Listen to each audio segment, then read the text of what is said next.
তাহলে সমাজকে শান্ত রাখার জন্য জিয়া রহমান কি করেছেন? দেশমাতা খালেদা জিয়া কি করেছেন? করে আমরা বলি কি জানেন, তোমরা নয় বরং শহীদ জিয়ার দল করলে ব্যস্ত যেতে পারবা। কেন? শহীদ জিয়া ধর্মের জন্য অনেক কিছু করেছেন। আসসালামু আলাইকুম রহমতুল্লাহি ওয়া বারাকাতুহু।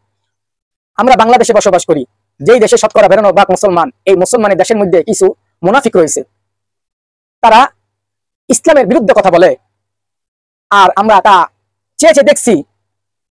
মুসলমান তা কখনো মেনে নিতে পারে না। বাংলাদেশের মধ্যে একটি দল রয়েছে, এই দলটির নাম হচ্ছে বিএনপি। এই বিএনপির এমন তার সিরা ম্যান্ডেল কিছু নেতা রয়েছে, তারা এমন কথা বলে দলকে খুশি করার জন্য। তা যদি বিএনপির লোকেরাও যদি হয় শুনে, এই বিএনপির লোকেরাও কি করবে না, মেনে নেবে না। তিনি বলে যে শহীদ জিয়ার দল করলে নাকি জান্নাত পাওয়া যাবে, উমরা করা প্রয়োজন নাই। শহীদ জিয়ার দল করলে জান্নাত পাওয়া যাবে। নাউযুবিল্লাহ, নাউযুবিল্লাহ, নাউযুবিল্লাহ মিন যালিক। শহীদ জিয়ার দল করলে যদি জান্নাত পাওয়া যায়, উমরা করা প্রয়োজন নাই। এই কথাটা যে বলবে সে কাফের হয়ে গেছে। আর যারা শুনছে, বলবে, তাকে দেখছে, তারা প্রতিবাদ না করলে তারাও ওটা সমান হয়ে গেল। সেজন্য আমি অনুরোধ করব এই সমস্ত বেয়াদব, এই সমস্ত মুনাফিকদেরকে দল থেকে বহিষ্কার করা, কারণ এটা ইসলামের ক্ষতি হয়ে যাচ্ছে।